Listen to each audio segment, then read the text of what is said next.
দুনিয়ার প্রতিযোগিতা করে লাভ নাই। এখানে জিতলেও তুমি মরে যাবা, এখানে হারলেও তুমি মরে যাবা। দুনিয়া বাড়াইয়া 1 নম্বর হইলেও সে কবরে চলে যাবে। দুনিয়া বাড়াইতে গিয়া 100 নম্বর হইল, লাস্ট নাম্বার হইলেও সে মরে যাবে। তাহলে লাভ কি? এই জন্য প্রিয় বন্ধু আমার, বাপ আমার, প্রত্যেকেই এটা নিয়ত করে। আল্লাহ বলছে ফালিয়াতানাফাসিল মুতানাফিসুন, আমার বান্দা জান্নাতের প্রতিযোগিতা করো, আখিরাতের প্রতিযোগিতা করো, কবরের প্রতিযোগিতা করো। রাসূলুল্লাহ সাল্লাল্লাহু আলাইহি সাল্লাম বলছেন, ইয়াবনা আদম কুনু আবনা আল আখিরাহ, হে আমার আদম সন্তান, তোমরা আখিরাতের সন্তান হও। ওয়ালা তাকুনু আবনা আদ-দুনিয়া, দুনিয়ার সন্তান হইও না। কি অর্থ? অর্থ হলো মানুষ যেন তোমাকে না বলে দুনিয়াদার। আহা, এ কি জীবন! তোমারে যদি কেউ পিছনে বলে এটা সুদখোর, এটা ঘুষখোর, এটা হারামখোর, এটা জিনাখোর, এটা ব্যভিচারী, এটা বেনামাজি, এটা চরিত্রহীন, এটা লম্পট, এটা দুর্নীতিবাজ, এর চাইতে জীবনের আর আফসোস লজ্জার কি হইতে? তো দুনিয়ার সন্তান হইলা, মানুষ তোমারে দুনিয়ার কোনো শব্দে পরিচয় দিল। আর যদি বলে এই লোকটা আল্লাহওয়ালা, এই লোকটা নামাজি, এই লোকটা মুত্তাকি, এই লোকটা ফরহেজগার, তাইলে তো তুমি আখিরাতের সন্তান হইলা, আখিরাতের সন্তান। আমি নিজে দেখছি, একবার এক লোক, আমার চেনা এক ভদ্রলোক, তার বস, সে তার সামনে কথা বলতে গিয়া 5 মিনিটে 50 বার কইছে তারে জি স্যার, জি জি জি জি, যেটাই কয় হেতে মনে শুধু কয় জি স্যার, জি স্যার, জি জি জি। 5 মিনিটে 50 বার কইছে জি স্যার। যখনই ওই লোকটা সরে গেছে, সাইডে গেছে, এই বেড়ায় কয় হুজুর মন্ডা চাইছে ফাঁসাতে একটা লাথি দি। একটা ইমানদারি কথা। আমি বললাম আস্তাগফিরুল্লাহ, আপনি কি করেন? আপনি দেখি এই মাত্র জি স্যার বলতে বলতে ফ্যানা উড়াই লেলেন, এখন আপনি কোন তারে ফাঁসাত লাথি দিতে মন চায়? তখন ওই লোক বলছে, কর্মচারী বলছে, হুজুর আপনি জানেন না, এটা কাঠটা সুদখোর। এই শব্দটা কইছে, কাঠটা সুদখোর। তাহলে তোর জীবনের অর্জন কি বেটা? তোর কর্মচারী তোরে বলে ফাঁসাত লাথি দিতে মন চাইছে, কারণ কি? সুদখোর। তাই বুঝা গেল নাফরমান ইজ্জত পায় না। দুনিয়া ভোগ করা যায়, দুনিয়া জন্তু জানোয়ারও ভোগ করে, দুনিয়া কুকুর বিড়ালও ভোগ করে বেটা। ভাত মাছ চাল ডাল পেশাব পায়খানা, ঘুম, যৌন চাহিদা পূরণ, এগুলো জানোয়ারেরও পূরণ হয়। একটা কুকুরেও ভাত খায়, ঘুম যায়, পেশাব পায়খানা করে, কুকুরেরও যৌন চাহিদা পূরণ হয়, এই জন্য কুকুরেরও বাচ্চা কাচ্চা হয়। এটা কোনো আশ্চর্য কিছু না ভাইয়া। আলাদা কিছু, আল্লাহকে চিনা, আখিরাতকে চিনা। আসসালামু আলাইকুম ওয়া রাহমাতুল্লাহি ওয়া বারাকাতুহু। আলহামদুলিল্লাহ আলহামদুলিল্লাহি নাহমাদুহু ওয়া নাস্তাঈনুহু ওয়া নাস্তাগফিরুহু ওয়া নু'মিনু বিহি ওয়া নাতাওয়াক্কালু আলাইহি ونعوذ بالله من شرور أنفسنا ومن سيئات أعمالنا من يهده الله فلا مضل له ومن يضلله فلا هادي له ونشهد أن لا إله إلا الله وحده لا شريك له ونشهد أن سيدنا وحبيبنا ومولانا محمدا عبده ورسوله أما بعد فأعوذ بالله من الشيطان الرجيم بسم الله الرحمن الرحيم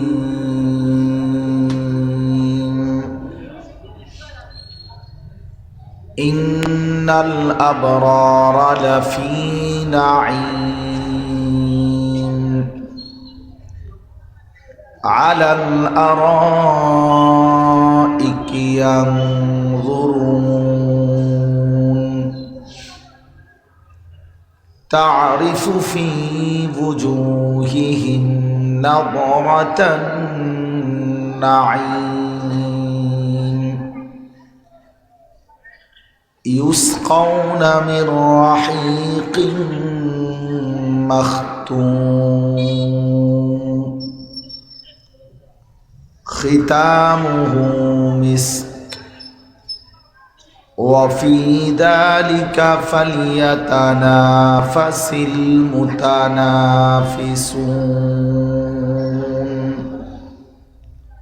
صدق الله مولانا العظيم وقال نبينا صلى الله عليه وسلم إن الدنيا حلوة خضرة وإن الله مستخلفكم فيها فينظر كيف تعملون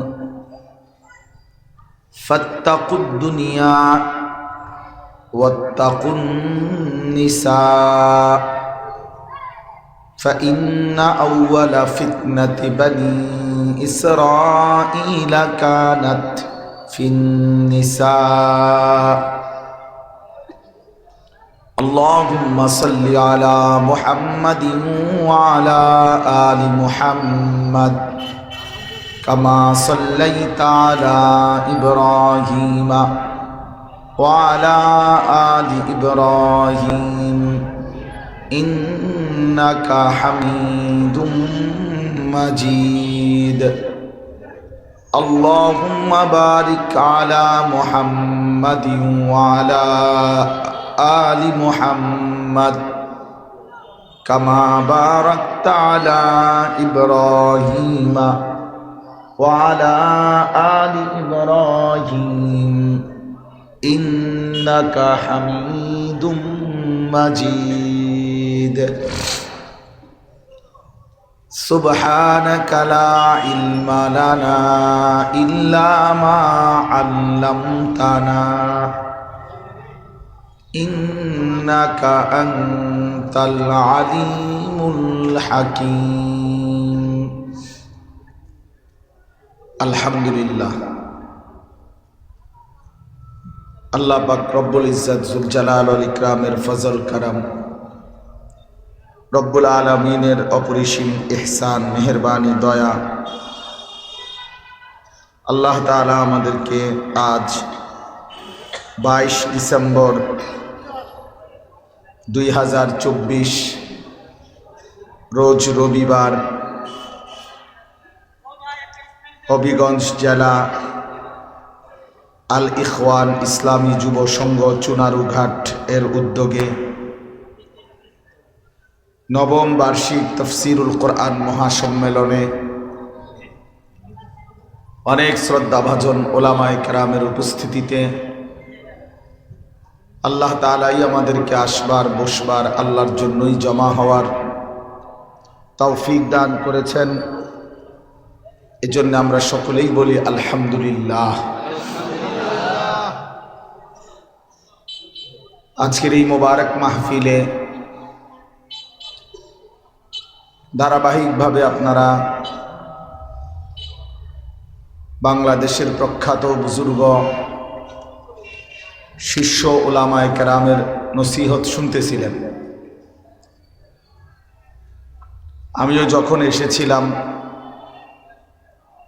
হযরত মাওলানা মুফতি শরীফুজ্জামান রাজীবপুরী সাহেব এবং এরপরে মুফতি সাঈদ আহমদ ওনাদেরও কিছুটা বয়ান আমরাও শুনেছি। আমার পরম শ্রদ্ধেয় শায়েখ আরিফ বিল্লাহ হাকিমুন নফস আল্লামা মুফতি মুশতাকুন নবী কাসিমি হযরতও আপনাদের মাঝে বয়ান করেছেন, আরও অনেক বুজুর্গ উলামায়ে কেরাম নসিহত করেছেন। মাহফিলের একেবারে শেষ সময় একটি বর্ণাঢ্য মাহফিলের ইন্তজামে সবারই সম্মিলিত অনেক কষ্ট, পেরেশানি, অনেক মেহনত, অনেক প্রচেষ্টা এর বিনিময়ে একটা মাহফিল। এই জন্য শেষ মুহূর্তে আমার প্রথম অনুরোধ হলো, সবাই যদি মনোযোগ দিয়ে আল্লাহর কোরআন শোনেন, আন্তরিকতা নিয়ে শোনেন, তাহলে সবার জন্যই বরকত হবে। এই জন্য মেহেরবানি করে প্রত্যেকের কাছে অনুরোধ, সবাই আমরা মনোযোগী হয়ে আল্লাহর কথা শুনি। দ্বিতীয় কথা হলো, প্রত্যেকেই ইনসাফের সাথে খেয়াল করা উচিত যে আমি আসলে আমার নিজের জন্য কি নিলাম। নিজের দিলের মধ্যে সামান্যতম বোঝাপড়া করা যে আসলে আমি কিছু বুঝলাম কিনা, আমি কিছু শুনলাম কিনা, আমার জন্য কিছু গ্রহণ করলাম কিনা। বড় বড় বক্তা আসছে, ওয়াজ করছে, কেউ হুঙ্কার দিছে, কেউ সুর দিছে, কেউ স্লোগান দিছে, কেউ আওয়াজ করছে, ইত্যাদি ইত্যাদি অনেক কিছু হয়েছে। ঠিক আছে, সবই ঠিক, কিন্তু প্রশ্ন হলো আমি নিজের জন্য কিছু নিলাম কিনা। জনপ্রিয় বক্তা মনে করেন আরো 10 জন আসলো, কিন্তু নিজের কোনো অনুভূতি জাগলো না, তো কি লাভ হলো? এই জন্য প্রিয় ভাই, সবার কাছে অনুরোধ, দিলের সাথে বোঝাপড়া করা উচিত। ইস্তাফতি কলবাক,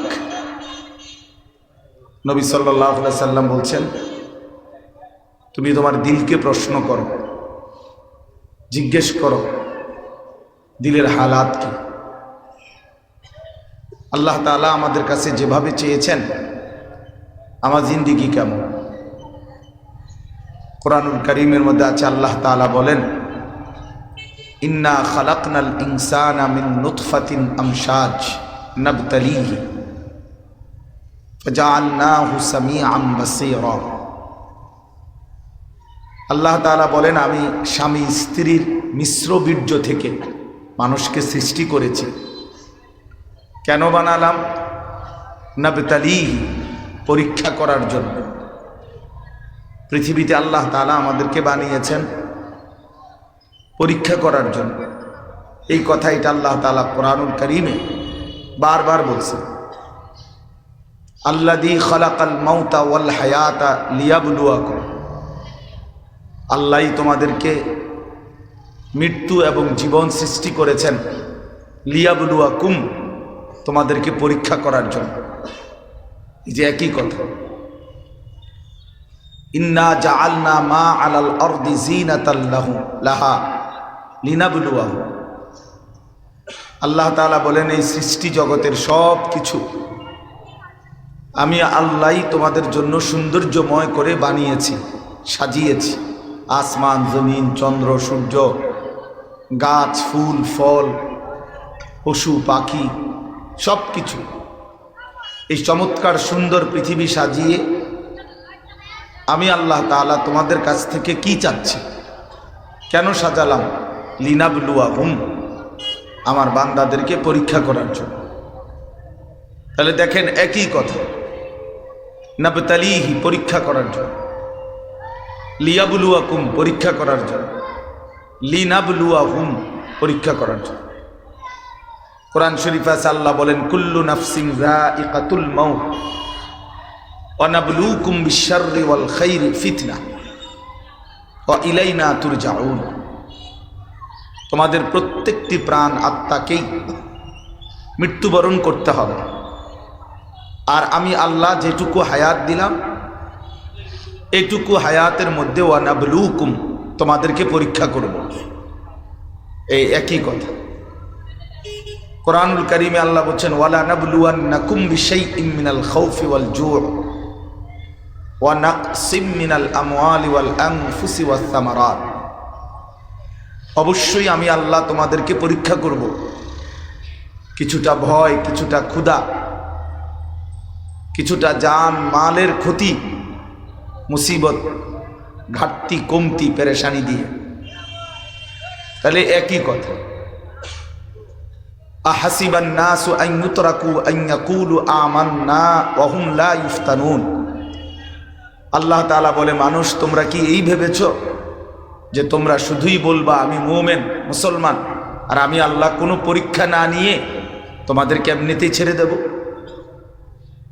ওয়া হুম লা ইফতানুন ওয়া লাকাদ ফাতান্নাল্লাযীনা মিন ক্বাবলিহিম।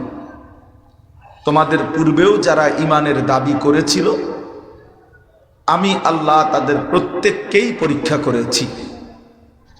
প্রিয় ভাই, তাহলে কি বুঝলাম? এতগুলো আয়াত একই কথা। মহান আল্লাহ পাক আমাদেরকে খামখেয়ালির জন্য বানান নাই।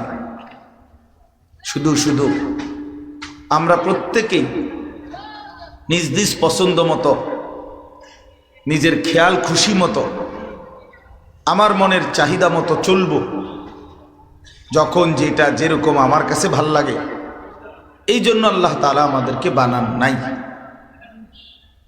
এটি সুনির্দিষ্ট লক্ষ্য উদ্দেশ্যে আল্লাহ তাআলা আমাদেরকে বানিয়েছেন, দিক নির্দেশনা দিয়েছেন, এবং ওই টার্গেট অর্জনের জন্য যা দরকার তার সমস্ত ব্যবস্থাপনা আল্লাহ তাআলা আমাদের জন্য করেছেন। তাহলে আল্লাহ তাআলার উদ্দেশ্য হলো পরীক্ষা করা। কি পরীক্ষা? পরীক্ষা হলো এই, স্বল্প সময়ের এই দুনিয়ায় থেকে আমরা আমলের মাধ্যমে আল্লাহর হুকুম পালন করে আখিরাতে অনন্তকালের জান্নাতে যাব নাকি জাহান্নামে যাব, এই পরীক্ষা করার জন্য।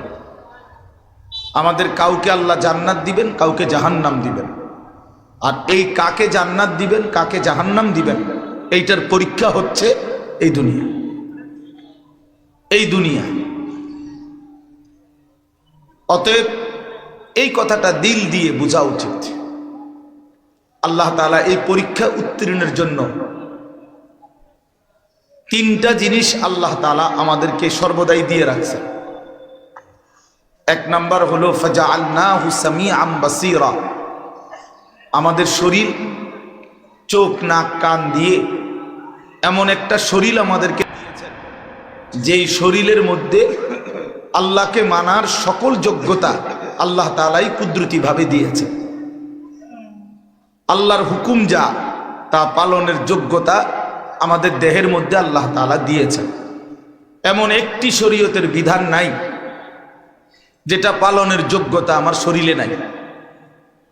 এমন কোনো হুকুম নাই, হতেই পারে না। আমি এটা পালন করার যোগ্যতাই আমার মধ্যে নাই, অথচ আমাকে আল্লাহ এটা করতে বলছেন। এটা জুলুম। আর আল্লাহ তাআলা জুলুম করে না, জুলুম করতেই পারে না। এই জন্য আমার মধ্যে যদি রুকু করার যোগ্যতা না থাকতো, যে আমার কোমরই বাঁকা হয় না, আমি রুকু করব কিভাবে, তো আল্লাহ তাআলা রুকু করতে বলতেন না। আমি যদি নিচের দিকেই যাইতে না পারতাম, যে আমার হাঁটুও ভাঙে না, কোমরও ভাঙে না, কনুইও ভাঙে না, আমি সেজদা দিব কিভাবে? অথচ আল্লাহ তাআলা আমাকে সেজদা দিতে বলছেন, তাইলে জুলুম হইত। কিন্তু আমরা ইনসাফের সাথে বলি যে আমাদের দেহে আল্লাহর ইবাদত, নামাজ পড়ার যোগ্যতা, সক্ষমতা আমাদের শরীরে আছে কিনা? বলেন ভাই, বুঝতেছেন? আছে কিনা শরীরে? কোনো বিধান, ওযু, নামাজ, হজ, যাকাত, রোজা, যাই হোক, আল্লাহ তাআলার কোনো বিধান পালন করার যোগ্যতা নাই এমন আমাদের দেহ না। তাহলে এটা একটা বিষয়। দুই নাম্বার হলো ইন্না হাদাইনাহুস সাবিলা। এখানে দুইটা, 2 এবং 3। আল্লাহ তাআলা বলেন, আমি তোমাকে আমার হুকুম মানার, পরীক্ষায় পাশ করার, মানে জান্নাতে যাওয়ার যোগ্যতা সম্পন্ন একটা শরীর দিয়েছি। আর দ্বিতীয়ত তোমাকে বিস্তারিত বুঝাইয়া বলার জন্য নবী রাসূল এবং নবী রাসূলদের পরবর্তী তাদের ওয়ারিস উলামায়ে কেরাম দিয়েছি। এক জামানা নবী রাসূল সরাসরি বুঝাইছেন, এখন নবী রাসূলদের ওয়ারিস উলামায়ে কেরাম তোমাদের পরীক্ষায় উত্তীর্ণের রাস্তা, জান্নাতের রাস্তা, কামিয়াবির রাস্তা দিবা নিশি বিস্তারিত বুঝাচ্ছেন। তাহলে এই ব্যবস্থাপনাটাও আমি আল্লাহ কুদরতিভাবে তৈরি করছি। কোরআন শরীফে আছে, সুম্মা আওরাসনাল কিতাবাল্লাযীনা ইসতাফাইনা মিন ইবাদিনা। আল্লাহ তাআলা বলেন, আমার রাসূলের উপরে ছেলেরা বাপ এই মোবাইল নিয়া এই অসভ্যতা বন্ধ হবে কোন দিন? হায়, জীবনটা মোবাইলটার উপরেই শুধু সঁপে দিলাম। 24 ঘন্টা জিন্দিগির একটাই ফিকির মোবাইল। যখন যেখানে যা পাও ছবি উঠাও। মানুষ, গরু, ছাগল, কুত্তা, বিলাই, শূকর, জোয়ান, বুড়া, বেডা, বেডি, পুরুষ, নারী, হুজুর, পাবলিক, যা পায় অপদার্থ সন্তান, এই এক ফিকিরেই জিন্দিগি, এক ফিকিরেই। বসছে ওয়াজ শুনতে, মোবাইল এটা ঘুরাইতেছে, নাড়াইতেছে, তামাশা করতেছে। হায় হায় হায় হায়, টার্গেট রাখছে, মোবাইল ধরে রাখছে, বক্তার সাথে একটা ছবি উঠাবে। খুব ফিকির, মানে দিলের তামান্না, পৃথিবীতে জন্মের সার্থকতা, যে বক্তার লগে একটা ছবি উঠাইতেছে। এতে বক্তারই কি হবে আর শ্রোতারই কি হবে? কি ফায়দা হবে? এই পরিমাণ বেহুদা ফালতু অভ্যাস, এর কি অর্থ আছে? কি অর্থ আছে বাপ? এজন্য দয়া করে আমার অনুরোধ, আমি শুরুতেই বলছি, মনোযোগ দিতে। এই হাতে ধরা যে মোবাইলগুলো, এগুলো নামায় ফেল, ভালো হবে।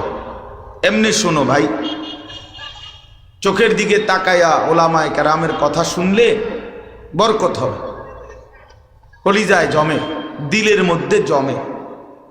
মোবাইলে তো জমতেছে, মোবাইলে তো ওয়াজের অভাব নাই। এক এক বক্তার হাজার হাজার ওয়াজ মোবাইলে আছে, কিন্তু দিলের মধ্যে, আমাদের জিন্দিগির মধ্যে কি আছে এটা তো দেখার বিষয় ভাই। একটা মাহফিলে আমার মাদ্রাসায় 14 তারিখ একদিনের মাহফিল করছি এই বছর, এই 14ই ডিসেম্বর। প্রায় এত বড় হবে না প্যান্ডেল, আর একটু ছোট হবে, কিন্তু প্রায় 11 লক্ষ টাকা খরচ গেছে। তাইলে এখানে তো আরো বেশি খরচ যাওয়ার কথা। তো এই 10, 12, 15 লক্ষ টাকা খরচের মাহফিল বিনিময়ে বুট, বাদাম, চটপটি, শীতের পিঠা কিংবা মোবাইলের কয়েকটা ছবি, এই তো না? এটাই অর্জন। ইনসাফের সাথে বলো ভাই, একটা বড় মাহফিল করছে অমুকে তমুকে, এটার দ্বারা আশ্চর্যের তো তেমন কিছু না। প্রতিদিন বাংলাদেশে এর চাইতে বড় বড় মাহফিল হইতেছে। এই যে ছেলেরা আজকে মাহফিল করছে, তো এটা অবাক কিছু না। এমন মাহফিল তো প্রতিদিন হইতেছে, কিন্তু জিন্দিগির অবস্থা কি? আমি বারবার এই কথাটা বুঝাইতে চাচ্ছি। এই কষ্ট, এই মেহনত আমার মাদ্রাসায় আমি দেখছি। 14 দিন ওস্তাদ, ছাত্র, প্রায় 32 জন শিক্ষক কর্মচারী, 450 ছাত্র, এর মধ্যে 100 ছাত্র হবে কমপক্ষে। 14 দিন টানা কাজে করছে। কি করছে আমি কইতারি না, কিন্তু আমি দেখছি রাতের 2:30 বাজে আইসাও মাহফিল থেকে গিয়া, ওরা কাজই করতেছে। তাহলে তার মানে হলো এক একটা মাহফিলের পিছনে কিছু সাথীর ঘাম ঝরতে থাকে, হুঁশ থাকে না দৌড়াইতে দৌড়াইতে। এই কষ্ট, এই ফিকির, এই মেহনত, এই দৌড়াদৌড়ি, প্রিয় ভাই আমার, বন্ধু আমার, আবারও বলছি, এটা ইনসাফের সাথে ভাবা উচিত যে নিজের জন্য কোনো খোরাক নিলাম কিনা, আমার জন্য কিছু নিলাম কিনা, কিছু অর্জন হলো কিনা, আমার কোনো অনুভূতি জাগলো কিনা। নয়তো আমি যেমন আছি তেমনই, আমার জিন্দিগি আমার মতোই, তো এটা কি হইল, আর কি ফায়দা হলো? আল্লাহ তাআলা আমাদেরকে বুঝার তৌফিক দান করেন। তাইলে আমি বলতেছিলাম, নবী রাসূলদের পরবর্তীতে আল্লাহ তাআলা উলামায়ে কেরামকে আল্লাহ তাআলাই তৈরি করছেন। সুম্মা আওরাসনাল কিতাবাল্লাযীনা ইসতাফাইনা মিন ইবাদিনা, কোরআন শরীফের আয়াত। আল্লাহ তাআলা বলেন, আমার নবীর পরে আমি আল্লাহ এই কোরআনের উত্তরাধিকার আমার বান্দাদের মধ্য থেকে আমি যাদেরকে বাছাই করি তাদেরকে আমি আল্লাহই নির্বাচন করি, উত্তরাধিকার বানাই। এই জন্য যুগে যুগে যারা কোরআনের হামেল হবে, উলামায়ে কেরাম, এটা আল্লাহ তাআলার বাছাই, এটা উলামায়ে কেরাম আল্লাহ তাআলার সিদ্ধান্ত করা, এটা কোরআন শরীফের আয়াত।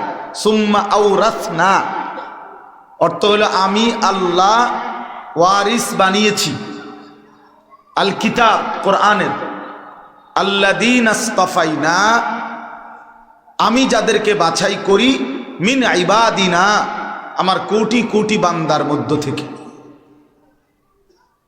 সূরা ফাতির, সূরা ইয়াসিনের আগের সূরাতে আছে। আল্লাহ তাআলা বলেন, আমি আমার কোরআনের ওয়ারিস,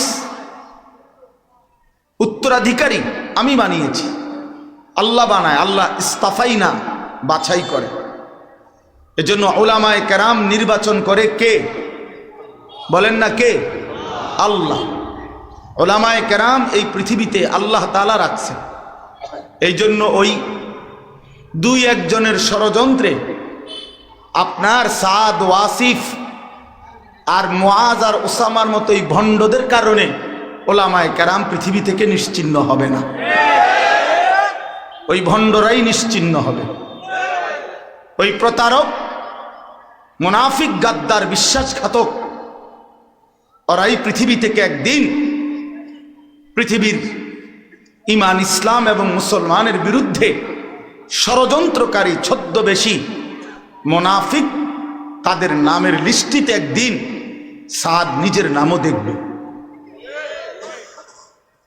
বাংলাদেশের ওয়াসিফও একদিন দেখবে যে ওলামা বিদ্বেষী কারা ছিল বাংলাদেশে, তো তাদের মধ্যে তার নাম উঠবে,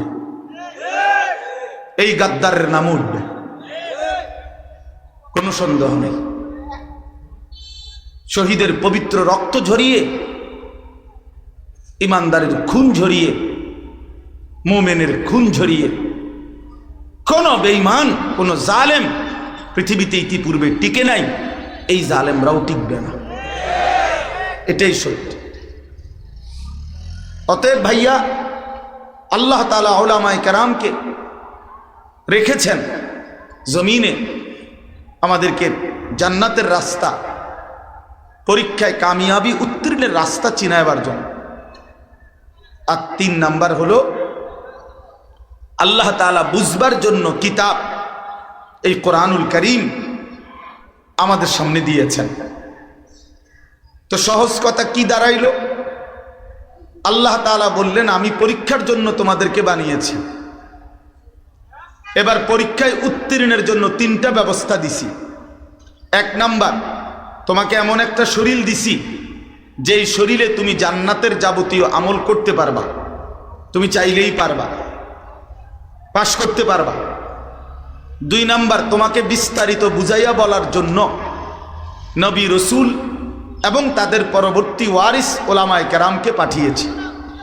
3 নাম্বার, বুঝবার জন্য কিতাব কোরআন দিয়েছি। বুঝতেছেন কথাটা? মানার মতো শরীর দিয়েছে, বুঝাইয়া বলার জন্য ওলামায়ে কেরাম দিয়েছে, বুঝবার জন্য কিতাব দিয়েছে। এবার আল্লাহ নিজেই বলেন ইম্মা শাকিরান ওয়া ইম্মা কাফুরা। আমি এবার লক্ষ্য রাখতেছি, এবার তুমি ফয়সালা করো, হয়তো তুমি আমি আল্লাহর কৃতজ্ঞ অনুগত বান্দা হবে, অথবা কাফুরা আমি আল্লাহর অকৃতজ্ঞ নাফরমান বান্দা হবে। তুমি সিদ্ধান্ত নাও। যদি তুমি আমার অনুগত হও তাহলেও পুরস্কার আছে, যদি তুমি আমার অবাধ্য হও তাইলেও শাস্তি আছে। ইন্না আ'তাদনা লিল কাফিরিনা সালাসিলা ওয়া আগলালা ওয়া সাঈরা। আল্লাহ বলেন আমি আমার অবাধ্য নাফরমান বেঈমান পাপী বান্দাদের জন্যই প্রস্তুত করেছি আগুনের শিকল, আগুনের বেড়ি এবং জাহান্নামের প্রজ্বলিত আগুন রেডি আছে। আর ইন্নাল আবরারা ইয়াশরাবুনা মিন কাসিন কানা মিজাজুহা কাফুরা আইনান ইয়াশরাবু বিহা ইবাদুল্লাহি ইউফাজ্জিরুনাহা তাফজীরা। আর আমার নেককার বান্দা অনুগত বান্দা জান্নাতের শরাব, কাফুর মিশ্রিত সুগন্ধি শরাব, জান্নাতের সর্বোত্তম পানীয় আমি আল্লাহর পক্ষ থেকে পান করবে এবং জান্নাতি নাজ ও নেয়ামতের মেহমানদারিতেই চিরদিন থাকবে। তাইলে প্রিয় ভাই আমার, আমি এই কথাটা খোলাসা বললাম, লম্বা বয়ান করা আমার মাকসাদ না। আমি অন্য সূরা থেকে পড়ছি, এটা বলতেছি এখন। তো প্রথম সারাদিনের এই সবগুলো বয়ানের শেষ মাথায় আইসা এই কথাটা বললাম যে ইনসাফের সাথে বিবেকের প্রশ্ন করে নিজের সাথে বোঝাপড়া করা উচিত। ইজা সাররাতকা হাসানাতুকা ওয়া সাআতকা সাইয়্যাতুকা ফাআনতা মুমিন। নবী সাল্লাল্লাহু আলাইহি সাল্লাম বলেন, তোমার নেক আমল করলে যদি খুশি লাগে, গুনাহ এবং নাফরমানি করলে যদি কষ্ট লাগে, তাহলেই বুঝবে তুমি মুমিন। তুমি ইমানদার আছো কিনা, মুসলমান এখনো আছো কিনা, এটা বুঝার উপায় কি? আমি এখনো মুসলমান কিনা এটা বুঝার উপায় নবীজি বলছেন। যদি নেক কাজ করলে তোমার ভালো লাগে, খুশি লাগে, আল্লাহর নাফরমানি করলে, মন্দ কাজ করলে কষ্ট লাগে, ব্যথা লাগে, অশান্তি লাগে, অস্থিরতা লাগে, তাহলেই তুমি মুমিন। যদি এর থেকে নিচে নেমে যাও তো ধরে নাও তোমার ঈমান চলে গেল। অর্থাৎ বছরের পর বছর, দিনের পর দিন তুমি গুনাহ করতেছ, আল্লাহর নাফরমানি করছো, কিন্তু তোমার কলিজার মধ্যে কোনো ব্যথাও নাই, লজ্জাও নাই, শরমও নাই, অনুভূতিও নাই, বিবেকও নাই। দিল মরে গেছে, বিবেক মরে গেছে, তুমি এক টানা লাগাতার নাফরমানি করছো, তো ধরে নাও তোমার ঈমান হারিয়ে গেছে।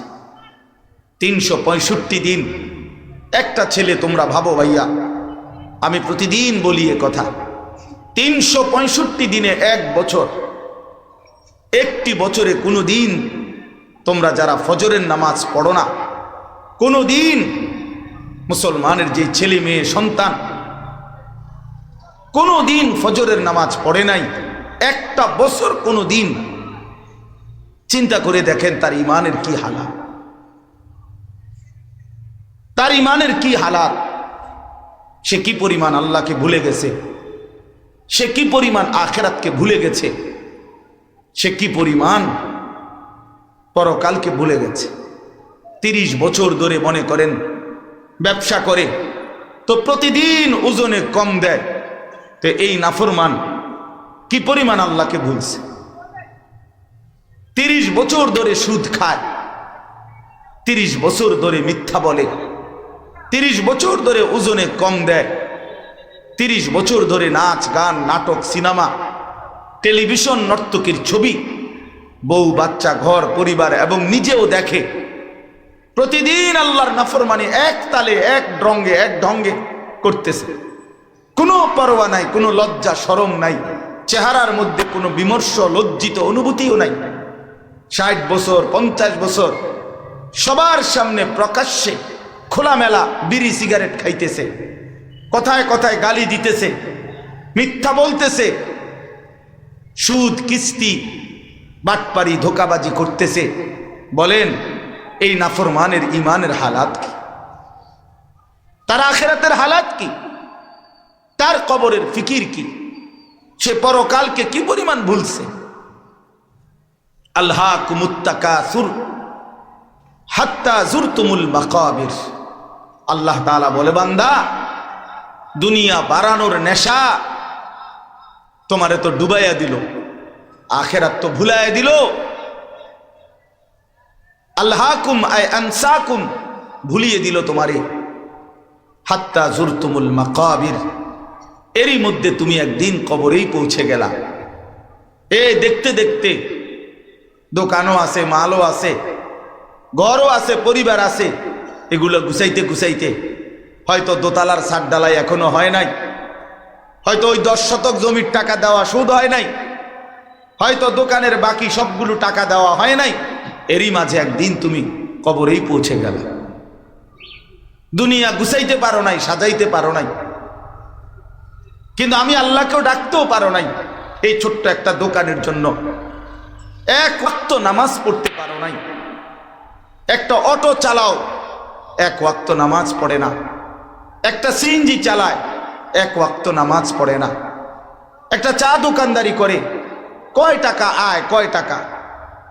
1 কোটি টাকা মাসে আয় একটা সামান্য চা দোকানদার।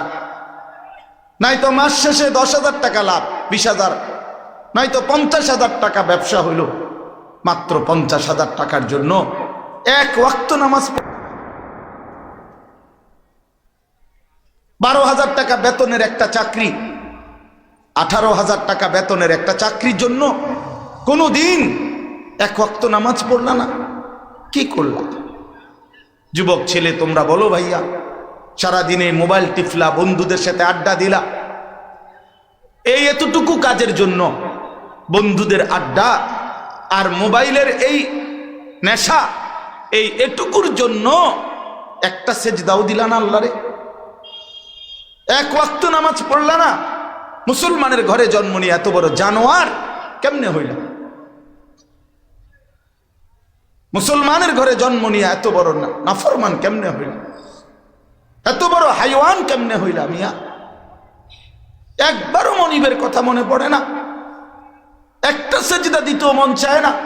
হায় হায়, এ কেমন জালেম সন্তান, এ কেমন নাফরমান, এ কি পরিমাণ অসভ্য, কি আশ্চর্য! এই সামান্যটুকু দুনিয়ার জন্য আল্লাহকে ভুলে গেলা।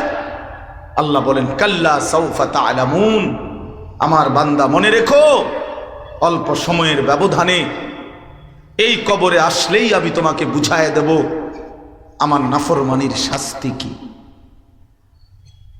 সুম্মা কাল্লা সাউফা তা'লামুন, আবার হাসরের ময়দানে নিয়া জাহান্নামের আযাব দিয়া বুঝায় দেব আমার নাফরমানির শাস্তি কি। জাহান্নামের প্রথম মিনিট তুমি বুঝবা আগুনের তীব্রতা কি। কোরআন শরীফে আছে, নবীকে আল্লাহ বলছে, বন্ধু আপনি জানেন, ওমা আদরাকা মা হিয়া, জাহান্নামের আগুন কেমন? নারুন হামিয়া, অত্যন্ত প্রজ্বলিত, ধাউ ধাউ করে জ্বলা আগুন। নবীকে আল্লাহ বলতেছেন। নবী সাল্লাল্লাহু আলাইহি সাল্লাম সাহাবীদেরকে বলছে, সাহাবীরা, নারুকুম হাদিহি জুজউম মিন 70 জুজআম মিন নারি জাহান্নাম, জাহান্নামের আগুনের 70 ভাগের 1 ভাগ তোমাদের দুনিয়ার আগুন। এই আগুনের চাইতে আরো 69 গুণ বেশি গরম জাহান্নামের আগুন। আল্লাহর কসম ভাই, হাদিসে আছে, আমি নিজে পড়ছি, তাফসীরে কুরতুবিতে আছে, নবীজি যখন এই কথাইটা বলছে যে দুনিয়ার আগুনের চাইতে আরো 69 গুণ বেশি গরম জাহান্নামের আগুন, সাহাবীরা লাফ দিয়া উঠছে, ফাল দিয়া উঠছে, ওইটা চিৎকার করে বলছে, ওয়া ইন্না যালিকা লাকাফিয়া ইয়া রাসূলুল্লাহ, হে আল্লাহর রাসূল, আরে বলেন কি, দুনিয়ার এই আগুন এটাই তো জ্বালাইয়া পুরাইয়া ছাই করে ফেলার জন্য, লাকাফিয়া, এটাই তো যথেষ্ট, এটাই তো ছাই করে ফেলে, এটাই তো পুরাইয়া ফেলে। এটাই তো ছাই বানিয়ে ফেলে। নবীজি তখন বললেন, তাহলেই ভাবো দুনিয়ার আগুন যদি নিমিষে এইভাবে জ্বালায়া ফেলে, তার চাইতে 69 গুণ বেশি গরম আগুন, সেটা কি করবে? কেমনে সইবা বাপ, কেমনে সইবা? এই ছেলেরা, তোমরা যারা নামাজ পড়ো না, জাহান্নামের আগুন কেমনে সইবা? আর এই পর্যন্ত মোবাইলে যত নারী দেখছো, পাইছো কয়জন? আরে বলো না, এই অসভ্য, বলো না, দুশ্চরিত্র সন্তান, বলো। নারীর ছবি দেখো যারা, উলঙ্গ ছবি দেখো যারা, তুমি তো নিকৃষ্ট অসভ্য, তুমি তো দুশ্চরিত্র, তুমি তো লম্পট, তুমি তো ব্যভিচারী, তুমি তো জেনাখোর, তুমি তো চরিত্রহীন। আর যার চরিত্র নাই সে তো মানুষ না, সে জানোয়ার। যার আখলাক নাই সে মানুষ, সে জানোয়ার। আল্লাহ নবী সাল্লাল্লাহু আলাইহি সাল্লাম বলছেন, ভিন নারী দেখা এটাও তো চোখের জিনা, কথা শোনা এটা কানের জিনা, জবান দিয়ে কথা বলা ভিন নারীর সাথে এ তো জবানের জিনা, হাত দিয়ে ছুঁয়ে দেওয়া হাতের জিনা, অন্তর দিয়ে অশ্লীল কল্পনা করা এ তো অন্তরের জিনা, লজ্জাস্থান দিয়ে জিনা করা এ তো লজ্জাস্থানের জিনা, সবটাই জিনা। হ্যাঁ, এজন্য যারা নারীর ছবি দেখো, অশ্লীল উলঙ্গ দৃশ্য দেখো, তুমি তো ব্যভিচারী, তুমি তো চরিত্রহীন বাবা। তোমার দ্বারা পৃথিবীও কিছু পাবে না, আখেরাতেও কিছু মিলবে না, না তোমার জিন্দিগি গড়লো, না পৃথিবীর কোনো উপকার হলো। তুমি একটা অপদার্থ, একটা ফালতু মানুষ হিসাবে দুনিয়ায় পড়ে রইলা আর কি, যে সামান্য শাহওয়াতের কাছে হেরে গেলা, সামান্য শাহওয়াতের কাছে। এই জন্য বাপ, বন্ধু আমার, ভাই আমার, সবার কাছে অনুরোধ, উসিকুম ওয়া ইয়া, আপনাদেরকেও বলছি, আমাকেও বলছি, চলেন ফিকির করি, নিজের ফিকির করি। ইয়া আইয়ুহাল্লাযীনা আমানু আলাইকুম আনফুসাকুম, আল্লাহ তাআলা বলেন, হে ঈমানদারগণ, প্রত্যেকেই নিজেকে আঁকড়িয়ে ধরো, নিজেকে আঁকড়িয়ে ধরো, নিজেকে গড়ে তোলো, নিজেকে সাজিয়ে তোলো, বরবাদ কইরো না বান্দা। আল্লাহ বলছে, লা তুলকু বিআইদিকুম ইলা তাহলুকা, আল্লাহ বলছে, এই বান্দা, নিজের হাতে নিজেরে বরবাদ করে দিও না বান্দা। আল্লাহ কোরআনে বলছে, ওয়ালা তুলকু বিআইদিকুম ইলা তাহলুকা, হায় আমার বান্দা, নিজের হাতে নিজেরে শেষ করে দিও, ক্ষতিগ্রস্ত হইবা বান্দা, ক্ষতিগ্রস্ত হইবা। কোরআন শরীফ আছে, ইয়াউমাইদিন ইয়াতাযাক্কারুল ইনসান ওয়া আন্না লাহু যিকরা, হাসরের ময়দানে জাহান্নামকে দেখে সরাসরি সচক্ষে প্রতিটা নাফরমান তার দুনিয়ার জীবনের সমস্ত গুনাহের কথা মনে পড়বে। কিন্তু আল্লাহ বলেন, মনে তো পড়বে বান্দা, বুঝে তো আসবে বান্দা, ওয়া আন্না লাহু যিকরা, কিন্তু বলো না সেদিন বুঝে কি লাভ হবে? বলো ভাইয়া, ওয়া আন্না লাহু যিকরা, সেদিন বুঝে লাভ কি হবে? লাতারাবুন্নাল জাহিম, দুই চোখে তো জাহান্নাম দেখবা। আল্লাহ বলছে, সব তো মনেও পড়বে, এই নারী ছবি, এই সুদ, এই ঘুষ, এই কিস্তি, এই 2 নম্বরই, এই বাটপারি, এই সিটারি, এই দুনিয়া নিয়া কামরা কামরি, ক্ষমতা নিয়া কামরা কামরি, এই সম্পদ নিয়ে বাড়াবাড়ি, এই অবৈধ উপার্জনের ছড়াছড়ি, সবই তো মনে পড়বে, কিন্তু লাভ কি হবে? ইয়াকুলু ইয়া লাইতানি কদ্দামতু লি হায়াতি, আল্লাহ বলে প্রত্যেকটা নাফরমান তখন আফসোস করবে আর কপালে হাত মারবে আর বলবে, হায় আমার মন্দ কপাল, আমি যদি দুনিয়ার জীবন থাকতে এই জীবনের জন্য আখেরাতের জন্য কিছু পাঠাইতাম।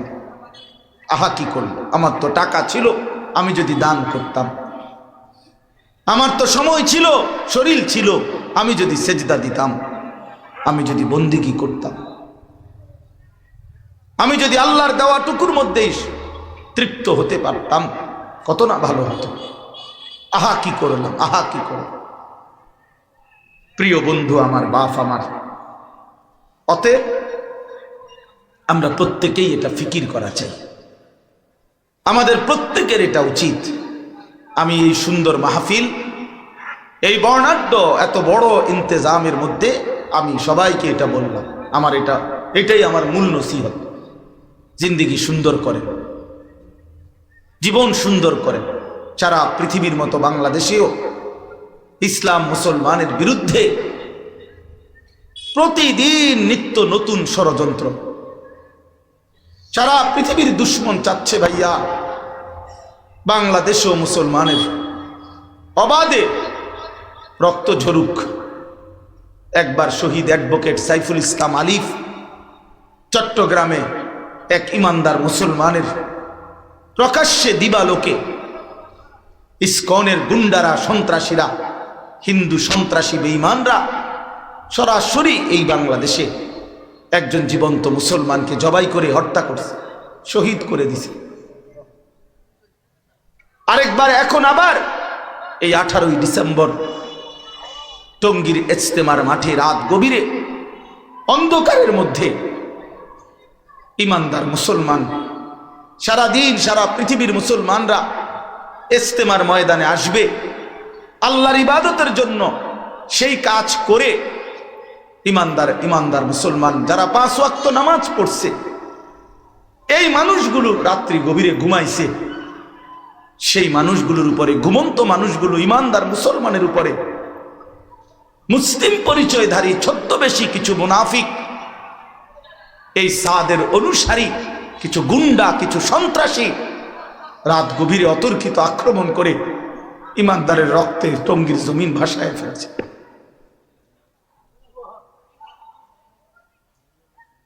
যেই হাফেজ সাহেব, যেই উস্তাদ মাদ্রাসার হাফেজ ছাত্রকে পড়ায়, তো উনি তো কোরআনের পৃষ্ঠা আঙ্গুল দিয়ে উঠায়, সেই ইমানদার উস্তাদের হাফেজ সাহেবের আঙ্গুল কাইটা ফেলে দিছে, হাত পাও কাইটা ফেলে দিছে।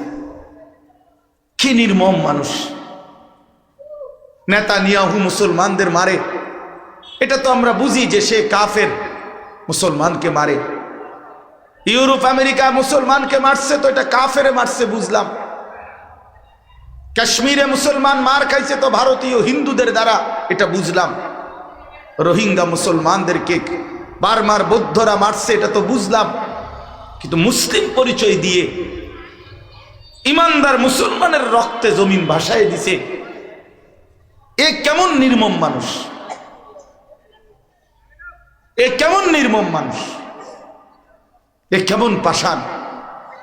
কি করলি সাদ, তুই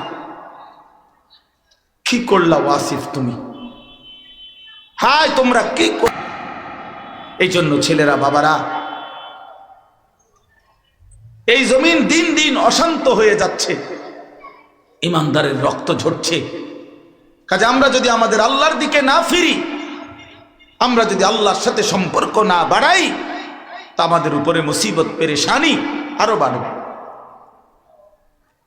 এজন্য আল্লাহ তাআলা কোরআনুল কারীমের মধ্যে বলছে, এটা বান্দা আমার দিকে ফিরে আসো, ফাফিররু ইলাল্লাহ, আমি আল্লাহর দিকে ছুটে আসো, ওয়াসারিউ ইলা মাগফিরাতিম মির রাব্বিকুম, তোমাদের রবের মাগফিরাতের দিকে ফিরে আসো। এজন্য আমি অনুরোধ করছি প্রত্যেকেই, এই যে কয়জন আছেন বসছেন, নওজোয়ান বাবারা, ভাইরা, বন্ধুরা, আমরা সবাই নিয়ত করি আমরা আল্লাহর দ্বীনের উপরে চলব। বলেন ইনশাআল্লাহ। বিশেষ করে নওজোয়ান ছেলে, তোমরা নিয়ত করো, তোমরা নামাজ পড়ো ভাই, তোমরা গুনাহ ছেড়ে দাও, অশ্লীলতা ছেড়ে দাও, মোবাইলের আসক্তি, নারীর আসক্তি, জিনা ব্যভিচারের প্রবণতা, মদ জুয়ার আসক্তি ছেড়ে দাও, বন্ধুদের অসৎ আড্ডা বন্ধ করে দাও ভাইয়া। সারা রাত নারী দেখে, উলঙ্গ ছবি দেখে, প্রিয় ভাই আমার, সারা রাত্র যদি উলঙ্গ ছবি দেখতে দেখতে তোমার ঘুম চলে আসে, শরীর তো নাপাক বানাইছো উলঙ্গ ছবি দেখা, তোমার শরীর তো নাপাক, অবৈধ হারাম বীর্যপাতের কারণে তুমি তো শরীর নাপাক করে ফেলছো। এবার এই অবস্থায় যে ঘুমায় রইলা, এই ঘুম যদি আর না ভাঙে,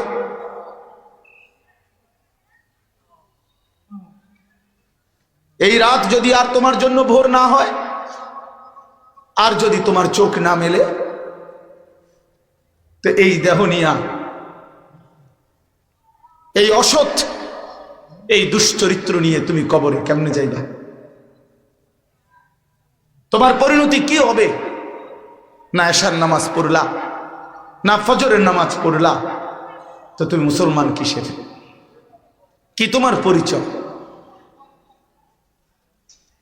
আল্লাহ আমাদেরকে বিবেক দান করেন, আল্লাহ আমাদেরকে আখলাক দান করেন, আল্লাহ তাআলা আমাদেরকে ফিকির দান করেন। এবার শুনেন আয়াতগুলোর তর্জমা, তাইলেই আমার কথা শেষ। যেই 5টি আয়াত আমি পড়েছি, 30 নম্বর পারা, 83 নম্বর সূরা, সূরাটার নাম হলো তাতফিফ। এই সূরার 5টি আয়াত আল্লাহ তাআলা বলেন, ইন্নাল আবরারা লাফি নাঈম, আমার নেককার বান্দারা, আমার ইমানদার বান্দাগণ, আমার সৎকর্মপরায়ণ, আমার হুকুম মানছেন, আহলুত তাআতে ওয়াস সিদক, যারা সর্বদাই সত্যের উপরে ছিল, আমি আল্লাহর আনুগত্যের উপরে ছিল, আল্লাহ তাদের পুরস্কার শুনাইতেছে। ইন্নাল আবরারা লাফি নাঈম, আমার সেই সৎকর্মপরায়ণ নেককার বান্দাগণ আখিরাতে নেয়ামতে পরিপূর্ণ জান্নাতেই বসবাস করবে, নেয়ামতে ভরা। ইজা রাআইতা সাম্মা রাআইতা নাঈমান ওয়া মুলকান কাবীরা, আল্লাহ বলে আমার বান্দা যখন জান্নাতে ঢুকবে, তো জান্নাতের নেয়ামত দেখবে, তো আবার দেখবে, আবার দেখবে, আবার দেখবে, ঘুরে ঘুরে চোখ ফিরায় ফিরাইয়া বারবার দেখবে। দেখতে দেখতে আমার বান্দা বুঝবে যে আল্লাহ তাআলা তাকে নিয়ামতে ভরা এক বিশাল সাম্রাজ্য দান করছে, মুলকে কবীর, অনেক বড় সাম্রাজ্য। তো আল্লাহ তাআলা বলেন এখানে আমার বান্দা নিয়ামতে পূর্ণ জান্নাতে বসবাস করবে। আলাল আরাইকি ইয়ানদুরুন, আল্লাহ তাআলা এরপরে বলেন জান্নাতের সিংহাসনে বসে আমার বান্দা জান্নাতি দেখতে থাকবে। কি দেখবে? 3টা জিনিস দেখবে। 1 নাম্বার হলো আল্লাহ তাআলা তাকে যে সুবিশাল জান্নাত দান করছে, এই জান্নাত পুরাটা নিয়ামতে পূর্ণ, এক নজরেই সিংহাসনে বসে দেখতে থাকবে পুরা জান্নাত। তাহলে জান্নাত কত বড়? এই প্যান্ডেলের অর্ধেক। কি বলে? সবচেয়ে ছোট জান্নাত 10 দুনিয়া বরাবর। এই 10 দুনিয়া বরাবর জান্নাত যেটা পুরাটা, এটা সে এক নজরেই, চোখের এক দৃষ্টিতেই পুরাটা দেখবে। এখন প্রশ্ন হলো, তো কেমনে দেখবে এত বড়টা? তা আমি উত্তরে বলি যে আপনি আমার জন্য দোয়া করেন, আমি আপনার জন্য দোয়া করি, আল্লাহ যেন আমগো সবাইরে জান্নাত দেয়। তো গেলেই আমরা দেখমু যেটা কেমনে দেখা যায়। কথা বলছেন নাই? তো আমরা নিয়ত করি যে আল্লাহ যেন, আপনারা নিয়ত করে দোয়া করে দেন আমারে, যে আল্লাহ যেন আমারে জান্নাত দেয়। আমি আপনাদের জন্য দোয়া করি, আল্লাহ আপনাদেরকেও যেন জান্নাত দেয়, আমরা যেন মিলে মিশে একসাথে দেখতে পারি। আল্লাহ আমাদেরকে তৌফিক দান করে। অর্থ হইল আল্লাহ তাআলার কুদরতের সামনে কোনো কিছুই অসম্ভব না, অসম্ভব কিছু না। মহান আল্লাহ পাকি আজকে চোখ এতটুকু দেখে, এটা যেমন আল্লাহর কুদরতে, সেদিন চোখ 10 দুনিয়া একসাথে দেখবে, সেটাও আল্লাহর কুদরতে, আল্লাহর কুদরতে। অতএব আল্লাহ তাআলা বলেন আমার বান্দা তার নিজের জান্নাত দেখতে থাকবে। 2 নাম্বার, সিংহাসনে বসে জান্নাতি বান্দা জাহান্নামীদের আযাবের দৃশ্য এখানে বসেই দেখতে থাকবে। তাফসীরের মধ্যে আছে জান্নাতি বান্দা নিজের পরিচিত মানুষগুলোকে জাহান্নামের আযাবের মধ্যে দেখবে, আর লাফ দিয়ে চিৎকার করে বলবে, হায় বন্ধু, সেদিন যদি আমি তোমার পথে চলতাম তাহলে তো আজ জাহান্নামের এই পরিণতি আমারও হতো।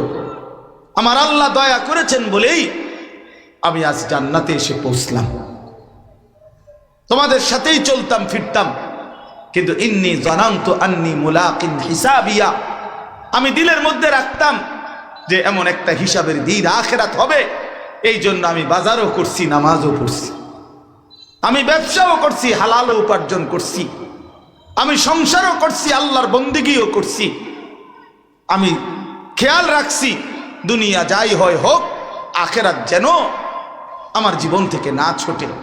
এজন্য বুদ্ধিমান সে, নবীজি বলছেন, আল কাইয়িসু মান দানা নাফসাহু ওয়া আমিলা লিমা বাদাল মাউত, বুদ্ধিমান সে যে নিজের দিকে খেয়াল রাখে আর মৃত্যু পরবর্তী আখিরাতের জন্য আমল করে। আপনি দোকান করবেন না, আপনার মানা করছে কে?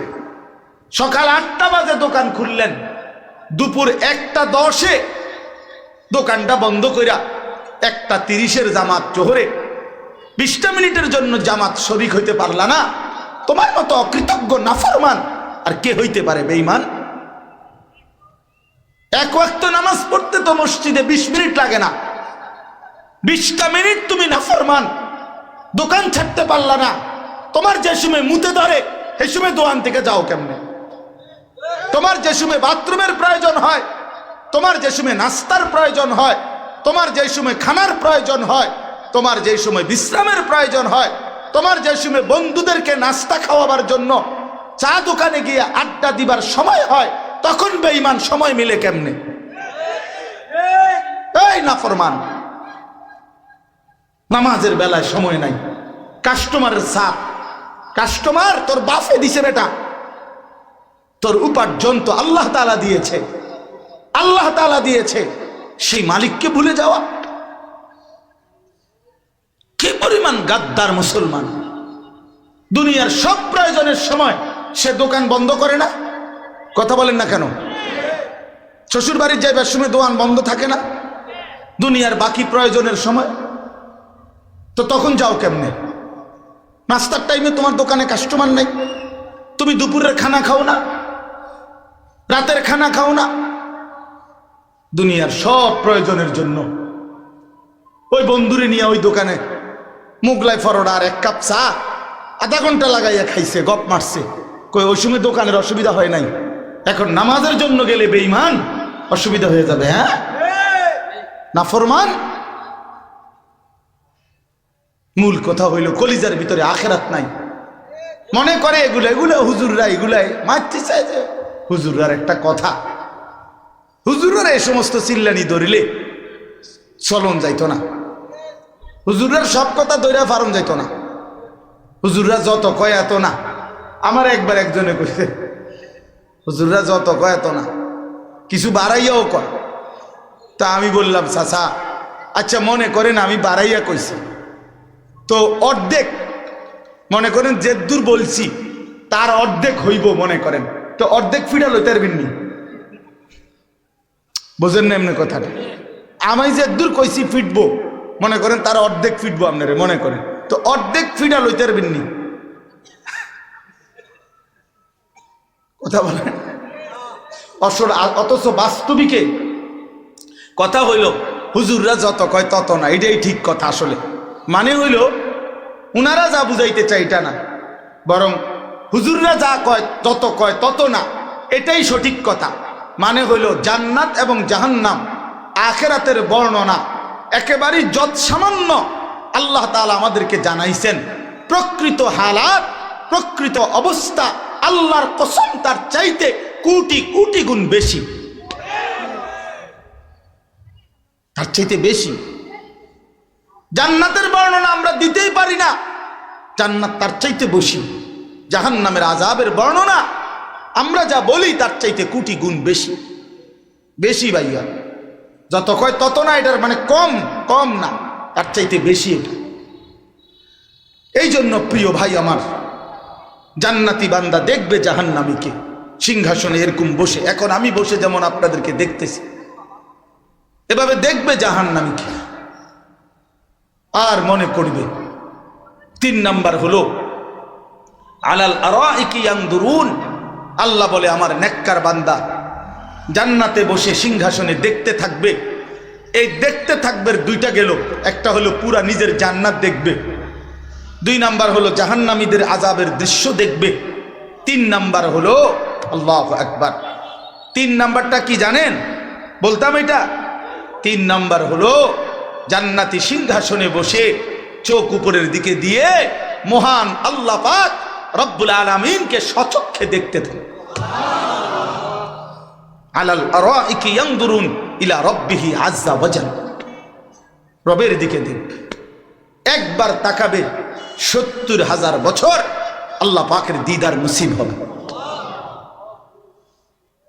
আমার শায়েখ আল্লামা মুফতি মুশতাকুর নবী সাহেব বলে জান্নাতের হুরেরা ফিসিন দিয়া টানাটানি করবো, যে আল্লাহর বান্দা এদিকে কিন্তু চান না, আমরার দিকে চান না তো অনেক দিন হয়ে গেছে।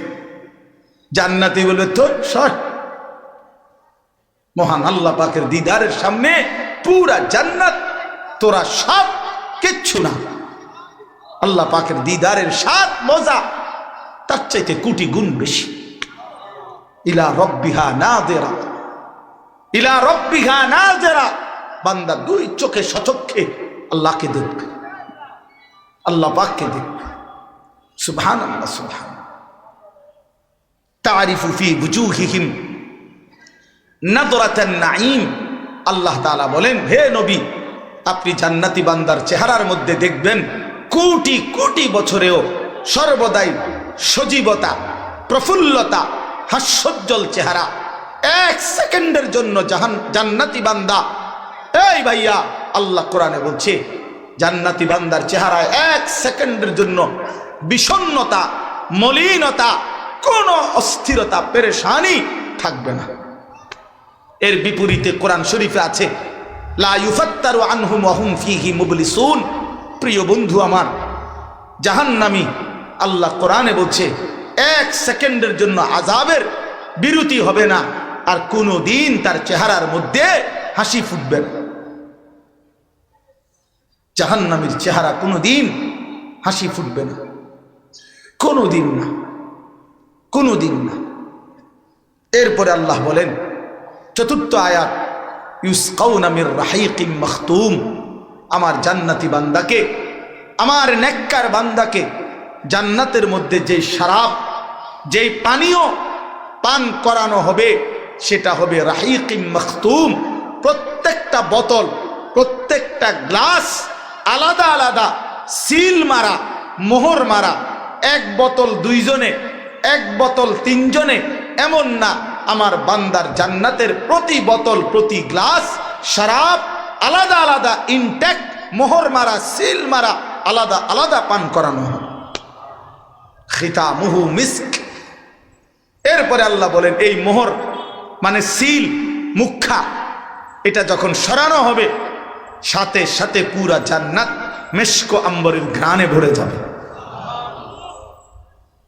হ্যাঁ, সর্বশেষ কথা, এবার এই শেষ শব্দটা শুনেন, এটা আমি বলতেছি তাইলে আমার কথা শেষ। অফি দালিকা ফালিয়াতানাফাসিল মুতানাফিসুন, এই কথাটাই মেইন টার্গেট আমার। আল্লাহ তাআলা বলছে বান্দা, এই যে জান্নাতের চমৎকার বর্ণনা দিলাম, জান্নাতে আমার বান্দা নেয়ামতে পূর্ণ থাকবে, সিংহাসনে বসে নেয়ামতে ভরা জান্নাত দেখবে, আমি আল্লাহকে দেখবে। এরপরে সর্বোত্তম শরাব পানীয় যেটা মোহর মারা, সিল মারা, সেটা পান করানো হবে। চেহারায় সর্বদা হাস্যোজ্জ্বল থাকবে, এমন সুখের জান্নাত। আল্লাহ বলেন এই যে বর্ণনা দিলাম, অতএব আমার ইমানদার বান্দা, তোমাদের কাছে আমি আল্লাহর কথা হলো, তোমরা যদি প্রতিযোগিতা করতে হয় তাহলে এই জান্নাতের জন্যই তোমাদের প্রতিযোগিতা করা উচিত। অফি দালিকা ফালিয়াতানাফাসিল মুতানাফিসুন, এই জান্নাতের জন্যই তোমাদের প্রতিযোগিতা করা উচিত। কিছু যদি মেহনত করতে হয় তো জান্নাতের জন্য করো, প্রতিযোগিতা করো তো জান্নাতের জন্য করো। তানাফুস শব্দের অর্থ হলো কোনো একটি জিনিস অর্জনের জন্য একাধিক ব্যক্তি প্রতিযোগিতা করা।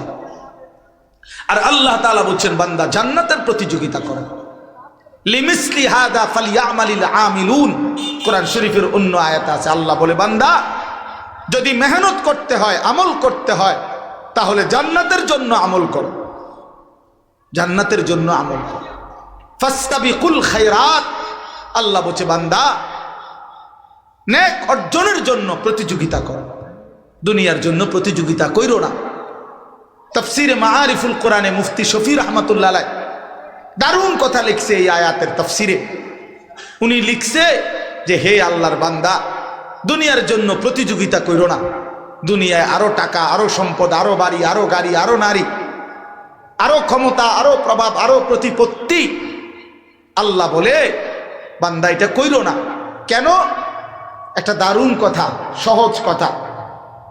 মুফতি শফি রহমাতুল্লাহ বলছে হে আল্লাহর বান্দা ভেবে দেখো যে দুনিয়ার প্রতিযোগিতায়, দুনিয়া বাড়ানোর নেশায়, এই প্রতিযোগিতায় তুমি যদি জিতেও যাও তাইলেও তুমি মরে যাবা, তুমি যদি হেরেও যাও তাইলেও মরে যাও। তার লাভ হইল কি? আজকে 50 বছর লাগাইয়া এত 9-6, এত সুদ, এত ঘুষ, এত কিস্তি, এত দুর্নীতি, এত চিন্তায়, এত বাটপারি, এত হারাম উপার্জন, এত দান্দা কইরা মাত্র সব গুছাইলাম, এরই মধ্যে মরে গেলাম। তো আমি তো দুনিয়া জিতছিলাম কিন্তু মরে যে গেলাম। বুঝেন নাই কথাটা? লাভ হলো কি? এই জন্য উনি বলেন দুনিয়ার প্রতিযোগিতা করে লাভ নাই। এখানে জিতলেও তুমি মরে যাবা, এখানে হারলেও তুমি মরে যাবা। দুনিয়া বাড়াইয়া 1 নম্বর হইলেও সে কবরে চলে যাবে, দুনিয়া বাড়াইতে গিয়া 100 নম্বর হইল, লাস্ট নাম্বার হইলেও সে মরে যাবে। তাহলে লাভ কি? এই জন্য প্রিয় বন্ধু আমার, বাপ আমার, প্রত্যেকেই এটা নিয়ত করেন। আল্লাহ বলছে ফালিয়াতানাফাসিল মুতানাফিসুন, আমার বান্দা জান্নাতের প্রতিযোগিতা করো, আখিরাতের প্রতিযোগিতা করো, কবরের প্রতিযোগিতা করো। রাসূলুল্লাহ সাল্লাল্লাহু আলাইহি সাল্লাম বলছেন ইয়াবনা আদম কুনু আবনা আল আখিরাহ, হে আমার আদম সন্তান, তোমরা আখিরাতের সন্তান হও। ওয়ালা তাকুনু আবনা আদ দুনিয়া, দুনিয়ার সন্তান হইও না। কি অর্থ? অর্থ হলো মানুষ যেন তোমাকে না বলে দুনিয়াদার। আহা এ কি জীবন! তোমারে যদি কেউ পিছনে বলে এটা সুদখোর, এটা ঘুষখোর, এটা হারামখোর, এটা জিনাখোর, এটা ব্যভিচারী, এটা বেনামাজি, এটা চরিত্রহীন, এটা লম্পট, এটা দুর্নীতিবাজ, এর চাইতে জীবনের আর আফসোস লজ্জার কি হইতে পারে? তো দুনিয়ার সন্তান হইলা, মানুষ তোমারে দুনিয়ার কোনো শব্দে পরিচয় দিল। আর যদি বলে এই লোকটা আল্লাহওয়ালা, এই লোকটা নামাজি, এই লোকটা মুত্তাকি, এই লোকটা ফরহেজগার, তাইলে তো তুমি আখিরাতের সন্তান হলে, আখিরাতের সন্তান। আমি নিজে দেখছি একবার এক লোক, আমার চেনা এক ভদ্রলোক, তার বস, সে তার সামনে কথা বলতে গিয়া মনে 5 মিনিটে 50 বার কইছে তারে জি স্যার, জি জি জি জি, যেটাই কয় হেতে মনে শুধু কয় জি স্যার, জি স্যার, জি জি জি। 5 মিনিটে মনে 50 বার কইছে জি স্যার। যখনই ওই লোকটা সরে গেছে, সাইডে গেছে, এই বেড়ায় কয় হুজুর মন্ডা চাইছে ফাঁসাতে একটা লাথি দি। একটা ইমানদারি কথা। আমি বললাম আস্তাগফিরুল্লাহ, আপনি কি করেন? আপনি দেখি এই মাত্র জি স্যার বলতে বলতে ফ্যানা উড়াই লেলেন, এখন আপনি কোন তারে ফাঁসাত লাথি দিতে মন চায়? তখন ওই লোক বলছে, কর্মচারী বলছে হুজুর আপনি জানেন না এটা কাঠটা সুদখোর, এই শব্দ এটা কইছে, কাঠটা সুদখোর। তাহলে তোর জীবনের অর্জন কি বেটা? তোর কর্মচারী তোরে বলে ফাঁসাত লাথি দিতে মন চাইছে, কারণ কি? সুদখোর। তাই বোঝা গেল নাফরমান ইজ্জত পায় না। দুনিয়া ভোগ করা যায়, দুনিয়া জন্তু জানোয়ারও ভোগ করে, দুনিয়া কুকুর বিড়ালও ভোগ করে বেটা।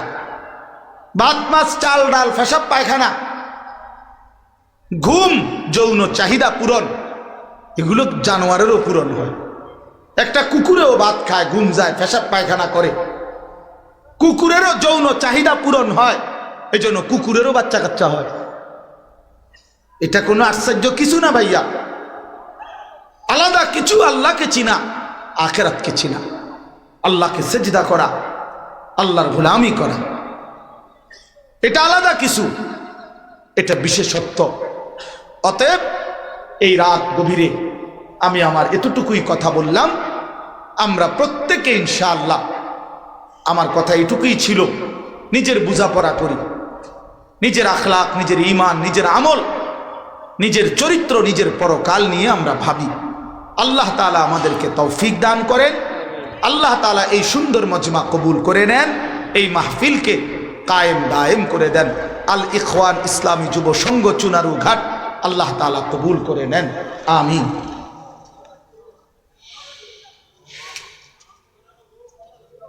আলহামদুলিল্লাহি রাব্বিল আলামিন। আল্লাহুম্মা আনতাস সালাম ওয়া মিনকাস সালাম, তাবারাকতা ইয়া যাল জালালি ওয়াল ইকরাম।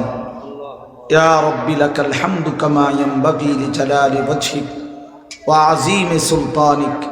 ওয়া সাল্লি আলা মুহাম্মাদিন কামা হুয়া আহলুক ওয়া ফাআল বিনা খায়রান কামা আনতা শানুক।